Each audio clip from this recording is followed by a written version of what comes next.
up, everybody? It's your girl Nita, your favorite diva, and I am back for the long-awaited P-Valley Season 2, Episode 5, White Nights. This is my review and my recap. You guys, I just want to start out by telling you that this was one of my favorite episodes of the season. It really was. It really was one of my favorite. And I like the fact that they are not shying away from having the conversations. Let's go there. Let's talk about it. You know, so a lot of times we're sitting up here just kind of like in the black community, don't want to say anything, don't want to shine a light on things. I really need to shine a light on it. Make it known. Say it with your chest and stop doing these cycles. We got to break the cycle, and the only way we can break the cycle is that we acknowledge it and try to do better. It is no reason to be sweeping this stuff underneath the rug. We need to shine a light on it. So shout out to Katori Hall for being brave, going there in her art. I loved every minute of it. So we're going to go ahead and get into this recap. First of all, we got two viewer discretions. The first viewer discretion was about the lights. The second viewer discretion was about the domestic violence. Multiple scenes of, domestic violence, sexual violence, dealing with trauma, all of these things. So, trigger warning for White Nights, written by Katori Hall. It is actually directed by PAMELA Romanowsky. And shout out to her because she did the damn thing. This is the best B-roll I have ever seen. She made Atlanta look so vibrant and beautiful. The upside down shots, the colorful shots. And that's a part of all of the viewer discretion. The lights, the flashing lights and stuff like that. So shout out to her for that. It was a masterpiece.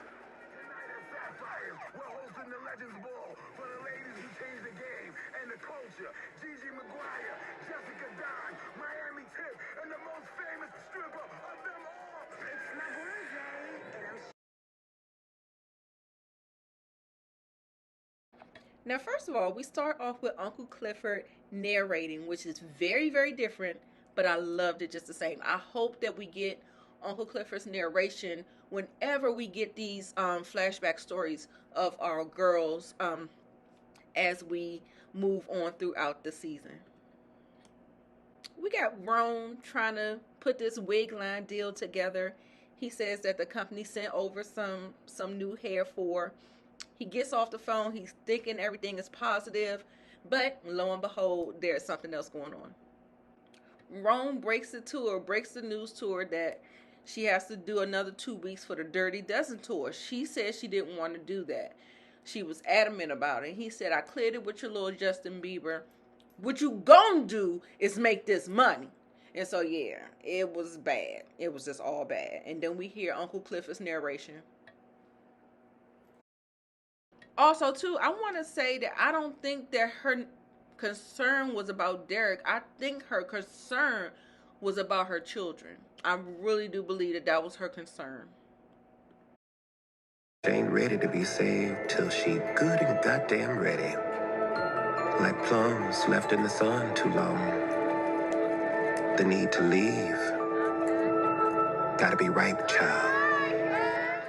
Meanwhile, Teak and Murder is sitting up in a club, aggressively arguing, going back and forth like an old married couple or whatever, talking about him performing. He wish he could have performed. He should have performed or whatever.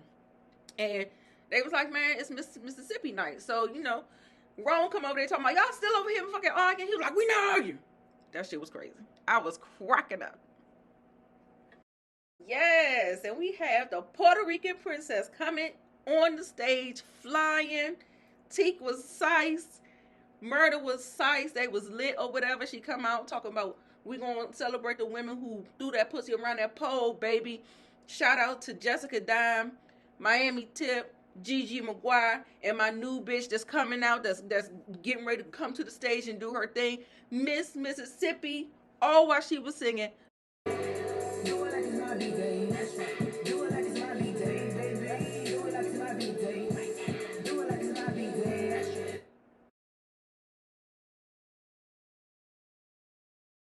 In Uncle Clifford's narration, he said, in order to know where she's going, you got to know where she came from. We get a flashback. We see Keyshawn trying not to be a cheerleader. So she was trying not to be a cheerleader.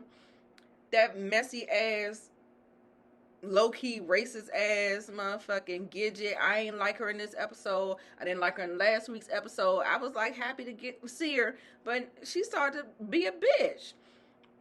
So anyway, she's hurling out all of these things to her, all of these criticisms or whatever, and Keyshawn ends up falling. She gets the little white savior thing, and I was like, low-key, I felt like he let her fall. Then he's like looking up, towering over her with the little white lights, like he's a white savior. And I didn't like it. I did not like it. I did not like it. I did not like it. Okay? So anyway, so he's over her. The next thing you know, her sister steps up and tries to do one more better. And it wasn't, it was better. And I guess it was because the people weren't really criticizing her. Like, she gets up there and she nails it. We get this black dude from the football team coming up to her trying to get her name. She didn't say much. She wasn't giving him much energy. She didn't even get a chance before he became toxic.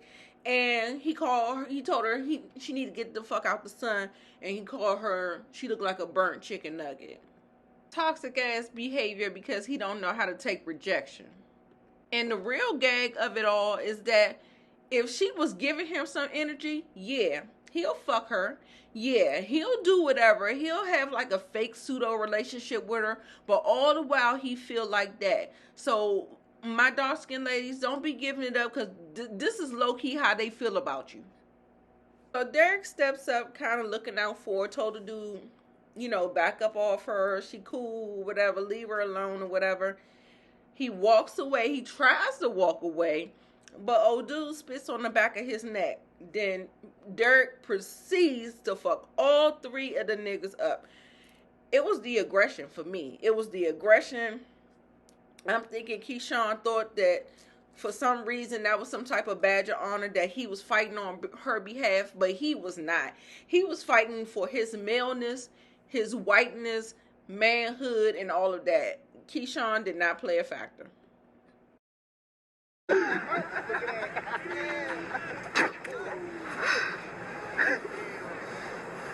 Wait.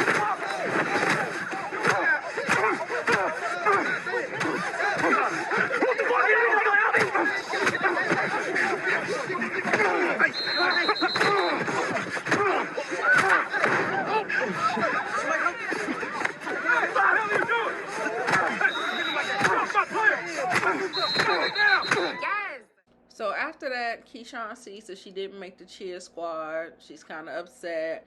Derek walks up and like, you really should have tried it again. You would have got it. That old chestnut. Now, during this time while they were talking to each other, they actually got a glimpse of the boys that was fighting. They ended up getting suspended, can't go to the ball, can't do anything. Of course, Derek got away with it. To counter what the other dudes were saying, he was giving her compliments, and she pretty much bought it hook, line, and sinker. However, I did want you to notice that he was able to get away with whatever he was doing to the black people.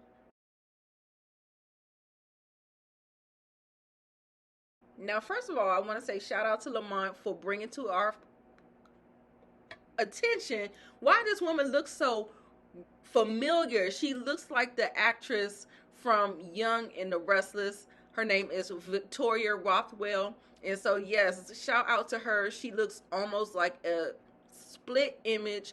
Look like she could be her daughter. And so, yeah, I just wanted to say that first. Q's the stepmother. We're in here. The stepmother is carrying on about the girl's hair. Keyshawn is doing it. She's telling her, you know what?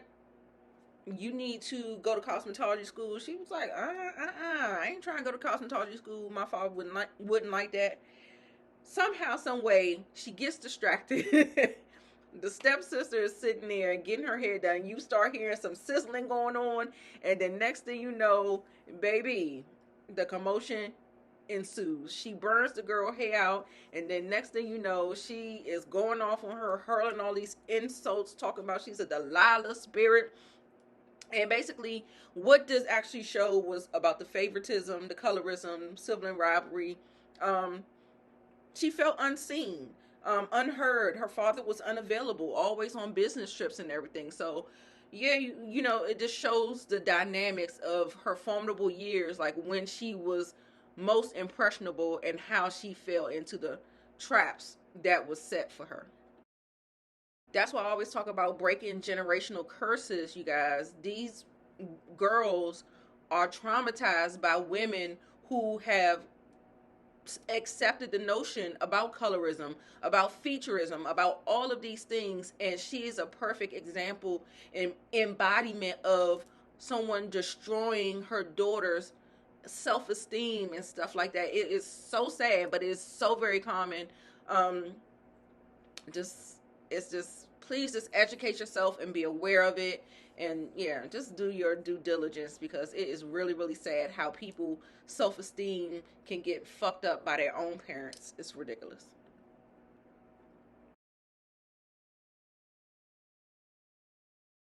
So at the school the next day, we pretty much see Alicia, the lighter, fair-skinned girl of the sisters, being the most popular one. And now that she's actually become a cheerleader, you know, she's taking that all the way to another level.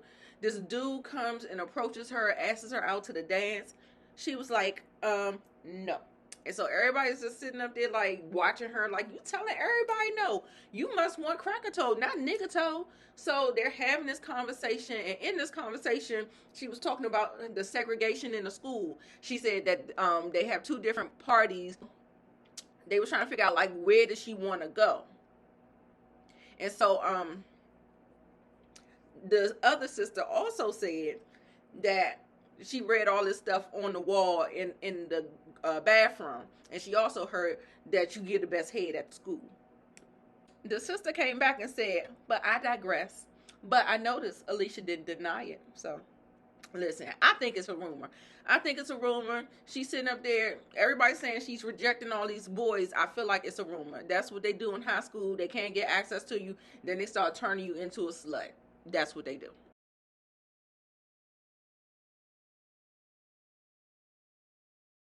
So right here after school, we see Keyshawn going home by herself. But she has two other sisters, stepsisters, that go to the same school. Why weren't they walking home together? Did they get a ride and Keyshawn didn't get a ride? I thought that was kind of weird. But anyway, she's walking home in the rain, and Derek pulls up on her and was like, you know, come on, get in the car. Let me take you home. It's raining. She agrees, but she said, what if I don't want to go home? And so he was like, get in the car. I'll take you somewhere else. So they go to Taffy's. Um, and they're eating on some bacon cheddar fries, and she notices a bruise on his eye. He makes up some fake ass excuse about it. She lovingly touches it, and you know, anyway, I feel like it's just a ploy. I think it's just a ploy.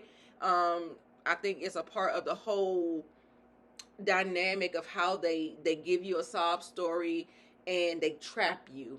That is exactly what I see with this or whatever. So we see old funky ass, raggedy ass Patrice Woodbine being the waitress and sitting up there talking about, I know you're gonna order something else, girl, because he can't afford it. And so you know, he said, she said, we're not on a date. And she said, are we on a date? And he was like, no, I would take you to like some type of fancy restaurant. And she looked around, and she was just looking around. She was like, but would you take me home? And so that was that. I wanted to bring your attention to the white savior trope that's in film. The white savior is a cinematic trope where the white central character rescues a non-white from unfortunate circumstances. This reoccurs in genres in American cinema where the white protagonist is portrayed as a messianistic figure who often learns about themselves in the course of rescuing non-white characters from their plight.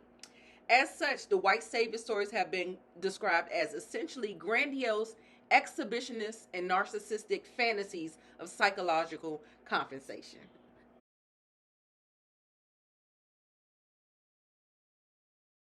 Okay, so they're decorating for Christmas. She is saying, make sure everything is done and perfect before James steps his foot across the door. Baby, we do know that stepmother is a definite mammy and a pick me. And so they want to know the story of how you snagged James. How did you get him? What did you do? And Keyshawn is listening to the story as it's being told. And Miss Keyshawn said, well, I think that story, that fairy tale of a story, is missing some goddamn scenes. You forgot to tell him that you served my father after you served my mother her drink. You ain't nothing but a goddamn home wrecker turned homemaker. I said, okay, bitch. Child, the next thing you know, that damn stepmother, she was like, everything is not what it seems. And Keyshawn still getting buck and crump. The fairy tale is missing some scenes. Shout out to the Cinderella story that we're telling tonight. And she goes to the damn table and hauls off and hurls some mashed potatoes at her face. Next thing you know, Keyshawn said, you got me all the way fucked up. And she threw the whole bowl, the bowl with the rolls, to the mother. And then next thing you know, you hear that mother on the phone with the father talking about, that bitch better respect me or she gonna have to motherfucking go with her ghetto ass mother. And Keyshawn ends up going to the her nightstand, grabbing a Rihanna picture, saying that she's gonna do something and she's gonna be something else.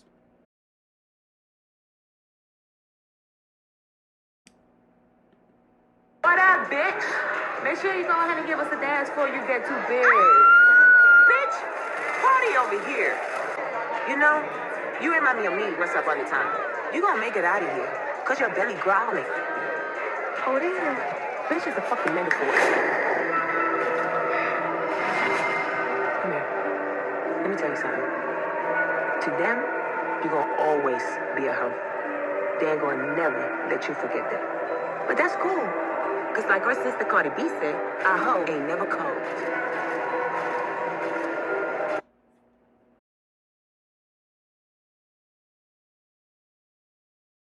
So the girls was getting ready to go to the dance, of course. Keyshawn isn't going because she says she doesn't get chosen or asked. We see the father, mind you, I say, Keyshawn's goddamn father. He's showing Alicia attention that he even show his own damn flesh and fucking blood. So he's up there, sitting up there talking about, Keyshawn, can you take a picture of all of us? I want to get in the picture. I want to get in the picture. And then next thing you know, the stepmother turns around because there is a knock at the door. Keyshawn is taking a picture. She notices that the girl looks uncomfortable, and she sees him grabbing her and kissing her, and she looked like she wants to fucking throw up. She looks sick to her stomach. She looks like this nigga is disgusting and gross. That is what it's given. Next thing you know, so Uncle Clifford actually had a narration about pretty privilege ain't all of what it's cracked up to be. Alicia knows that. They showed Keyshawn's daddy gripping her around her waist tightly, kissing her on the head. That's another problem in the community. Pedophilic and predatory behavior. Speak out on it. Talk about it. Babies, get some help. Get some help. It's not right. The stepmother answers the door. It is none other than Derek. He brings a dress. He comes in a suit, and he about to take her to the Cracker Ball. So everybody's excited. We're trying to get up there and do the crunches, get the dress on. She comes down. She looks beautiful. I thought this was kind of dope. They showed the two dances, the black dance and the white dance. I was confused on the first watch, but then when I rewatched it, I noticed that they talked about it. The other sister, Veronica, talked about how they segregated and did all that stuff because Chuckalissa High became too black, right? So I love how they showed the montage, the white school, the black school, them twerking, the other ones waltzing. I'm in love with the go-go. Then they end up standing underneath the mistletoe, the white woman giving them the look of death, bitch. If looks could kill, bitch, Keyshawn and Derek, you will be dead. That was his mother. She's all bark and no bite. But the dad, on the other hand, has a bite that makes you beg for the dark. Beg for the bark. Keyshawn realizes that's how he got the bruise on his face, and she asks him about it. He comes clean with it. The next thing you know, it starts to snow in Mississippi. Keyshawn is overjoyed. Derek wants to get her home so her father won't be mad. She misses curfew. And they end up doing the oochie coochie la la la in the car, unprotected, and she gets pregnant. And so that is the beginning of, she barely knew this man. She barely knew this man, and she done did all of this in a span of a couple of days. And now, bitch, you feel like you are trapped. It's for me, it's no time. Like, a lot of times I can see if you invested so much time, but there was no time invested from the time we are now. Her oldest kid is like 3, so we give her a year to have the baby. So they have been entangled for like 4 years, and I don't understand why. Why can't we leave? Why can't we leave? Like, I don't know. I just don't know. Uncle Clifford narrates over their love scene and say that he knew that she wasn't deserving. She knew she wasn't deserving. And lines were crossed and boundaries were dropped, and they did what needed to be done, which is an absolute no for me. However, no protection, no nothing in the car. And that's how it went down. So Keyshawn is creeping in after this or whatever, and then the mother lets her know that she's okay because you're the good daughter tonight. You made it home before everybody else. And then she was just like, you look beautiful tonight. You look great. She was just like, but you didn't pick it though. So you make sure, be careful with that, because when you become a man's Barbie doll, he's always going to buy another one. And Uncle Clifford was like, what she said, but they never listen. We never do.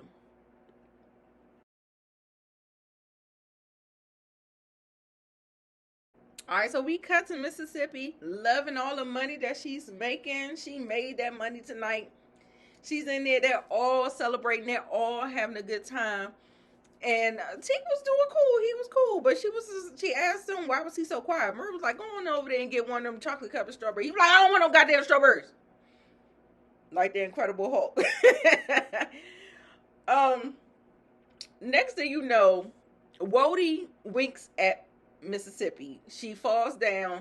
She actually does the little dying thing or whatever. And then they cracking on Wody because he ended up eating the white people potato salad and getting the shits or whatever. So he missed the whole thing or whatever. So they sitting there having a good time. Them motherfuckers start fussing. Big T, he rolls the fuck out, and we like, what the fuck just happened? He was like, maybe he just need a bitch. And then next thing you know, Murder was like looking at him like, and Keyshawn, in the LOL moment of the episode, Keyshawn and Wody looking at each other like, is these niggas fucking? He was like, man, I think these niggas fucking. I thought that shit was so funny to me. I thought it was so funny. Rome comes up in there, gets the motherfucking party started. Next thing you know, it's some boom bam shit that just went on, and the shit was just ridiculous. Rome offends people like he always does, and Keyshawn gotta fix it.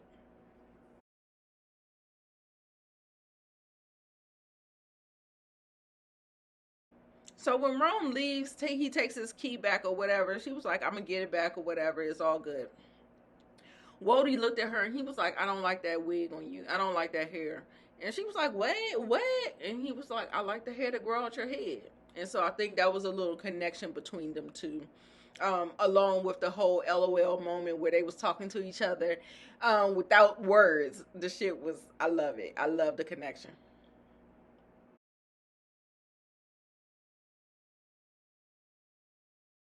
So Keyshawn, she's sitting up here listening to all the stuff that's going on in the world, all the civil unrest.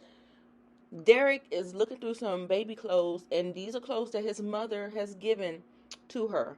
But Keyshawn notices as a microaggression against her because she gave her whatever she wanted to give her. She thought that Keyshawn better be satisfied and grateful for whatever she gets. So she didn't give a fuck if she wanted persimmon. She didn't care. And of course, that type of same rhetoric and that same thought pattern is in Derek. And so she was getting all upset and all huffy about that. He started going in on her. She's getting sassy, talking back to him. And then next thing you know, she tells him that she's taking care of him. He's sitting up here, you know, he's saying that he's taking care of them, right? He's saying that he's the one going out here. I shouldn't have dipped my dick in you and the likes of you. And now I'm sitting up here taking care of some backwoods bitch. And then she's like, I'm the one 8 months pregnant working nights at motherfucking Walgreens or Walmart or whatever. And that's the whole thing. That's the whole Jedi mind trick of it all.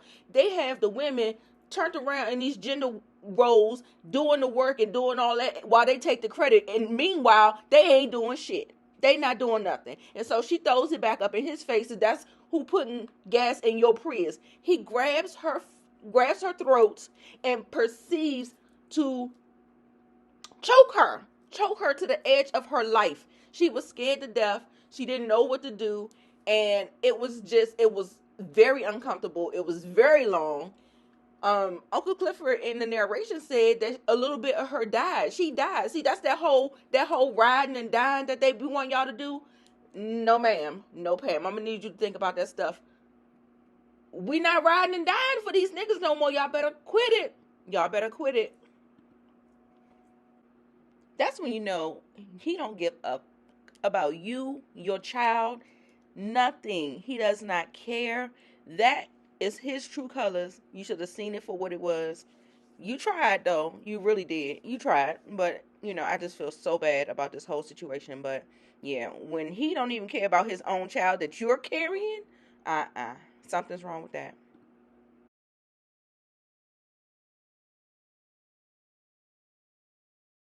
The bait and switch. Okay, so she goes up to Rome's room. He's sitting there, and he's putting on this little front about the wig deal fell through. But look, I got this stripper heel for you. And that was so symbolic of the whole Cinderella glass slipper type thing or whatever. So I really like the way they incorporated that for me. And, you know, he basically was just trying to sell it, talking about we getting 3% off the gross. And she was like, yeah, but it's 3% off a very small customer base. And so I really did want the hair deal because everybody rocks a good lace front, or just like a wide amount of people, more so than with the stripper heel deal or whatever. And for me, that whole follow your gut, follow your intuition, follow that feeling, Keyshawn. I know you felt it. I saw it in your eyes. But he's sitting up there with the gift of gab trying to make it work. She don't feel it. Rome tells her to go try it on with your floss. So I guess the floss is the, you know, her G-string or whatever. Her floss. So she put it on, tried it on. He comes in there with his robe open and the phone on with the light on. And I'm like, what in the world is exactly going on here? He goes in there and everything just turns weird. So Keyshawn, she didn't even know that he had his thing out, right? She didn't even know. She turns around and she was like, oh my God, Rome, your robe. And he was like, oh yeah, I think it must have just slipped open, fell open. Nah, nigga, we know what you doing. And he's sitting up here talking about, oh yeah, you owe me. You owe me. And all of this. And I'm like, no, you're getting paid. Why do you think she owes you her body as well? It's the entitlement for me. It is absolutely crazy. And she's like, no means no. And we not doing this. Then he threatens her, talking about everything is pending. Then he tells her that I know everything about Lil Murder. He should get an Oscar for the acting that he doing. And then next thing you know, he calls her a whore. First he was just calling her a queen out the other side of his mouth. Called her a whore. Started assaulting her, ripped her clothes off, knocked on the bed, and was getting ready to take it. Baby, Keyshawn manages to kick him in the ding-ding, gets off of him, fights him off. She runs down to the room. She runs down to Wodie's room. She's banging on the door. He comes to the door. He sees her looking all distressed and distraught. And it was just such a heart-wrenching thing. She told her what happened. Cue the flashback of her running from Derek back home to her parents' house, and they looking at her, the stepmother rather, looking at her like she is crazy. She ends up closing the door in her face, and I could not believe it. And that right there created the imprint that she don't have a safe space. If someone is violating her, you know, she ran away, yes, but she didn't get help. She didn't get help. And so that's why it's so hard to leave. That's why then you have to start living out of survival. And it was just really, really tough that happened to her, because, I mean, it was just so unfortunate, because it actually sets a precedent to someone in that vulnerable state that she's in, the age that she was, 18 probably. It was terrible. It was sickening.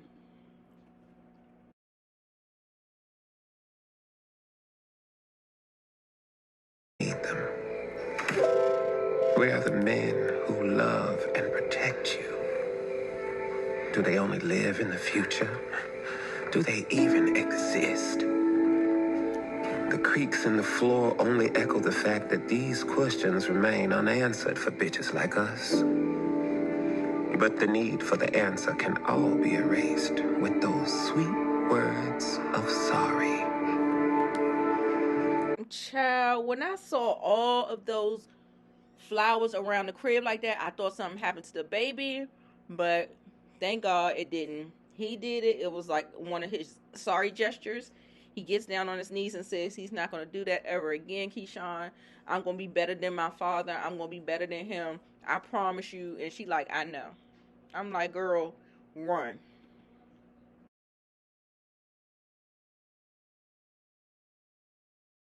So Keyshawn, she done said that she wanted to go home. So she goes home. She walks in. She's looking around. She sees Derek holding the baby, cooking some hot dogs. The other little son is on the floor. She kisses him lovingly, seemingly. And she goes down there to play with Jalen. She was like, why is he, what's wrong with him? Why is he crying? Why is he putting the cover over his head? Why is he crying? Why is he whining, going underneath the table and stuff like that? And he was like, I guess he just misses you, that's all. So basically, the doctor tells her that the child has a dislocated elbow. Yes. Oh my God. This is very common in kids. You know, it's called nursemaid's elbow. You know, when the nursemaid put the arm behind the back or whatever. However, Miss Doctor, Miss Nurse over here, then spotted some bruises on the baby's back. And oh no. This is like the worst possible thing ever. Keyshawn is looking crazy. She's looking crazy. She's looking scared. I don't know how she got out that goddamn hospital with that baby. She came home to him smiling. I was like, what? I hope she was smiling at the baby, because she came there smiling. I was like, girl, what? So she goes in there and he's ironing his clothes, talking about he getting ready to go for some interview. Then she tells him that the baby's elbow is dislocated. And he got bruises all over his back. He tried to deflect and say he didn't do it. He don't know what you're talking about. And then all of a sudden he did confess and said, Keyshawn, these kids are driving me insane. He won't fucking stop screaming. He won't stop crying. Keyshawn says, you can beat me, but you will not beat my children. I was like, ooh, that was a hell of a statement to make. I'm like, girl, I don't know if that's what you want. I don't know. How about you don't beat both of us? All three of us. All three of us. How about that? That's an idea. Bitch, I don't know. Anyway, listening to her, she's getting all upset. I was like, Keyshawn, you don't have no type of plan. You don't know what the hell you doing. He hauls off and punches her dead in her mouth. This is the first time we've seen him put hands and feet on her. And almost a goddamn iron. He drags her into the room. And it's very reminiscent of What's Love Got to Do with It. The whole iron thing is very reminiscent to Penny on Good Times.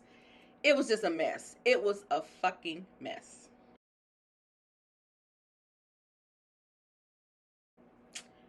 Now, Wody being the angel of death, he comes in there and talks to Rome. Talking about, let me holler at you on some business type shit. Goes in there. He said, oh, you know I only do that primo shit. He was like, I got you. It's the best. So he puts the lines down or whatever, and he was like, you know what? You go ahead and do it first. Let's see what you got. Wody go over and takes the third line. Not the two lines he just put down, but because Rome is so zooted, he's already high out of his mind. He doesn't even notice. So he's like, okay, all right then, bet, got you. So he goes in there. He's like, let's party then. So he goes and he snorts the two lines. And then next thing you know, his eyes start turning red. This nigga start sweating. I was like, uh-oh. Wody just looking at him. Then his line of questioning changes and he just starts to talk dark. And like, you ever seen somebody die before? Hey, baby, what I tell you, Wody was the MVP. I was like, come on, man. That joint was perfect. He walked him on the other side of death. He called it a soft suicide. And yeah, that's what you get for doing the shit you did. You see how that karma worked for you? You see how that worked? Yeah, give him the wink. The wink took it to the next level. I loved it. Wody, MVP of this episode. Thank you, boo.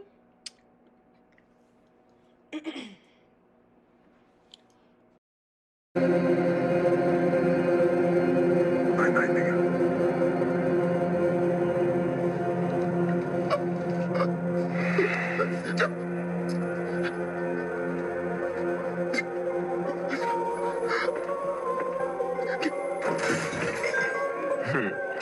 And they all lived happily ever after. Hey, somebody call it after. This ain't no fairy tale.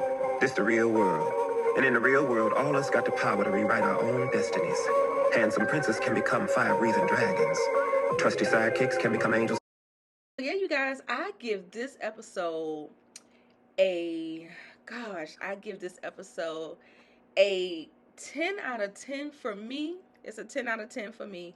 And this was the episode of Keyshawn's backstory.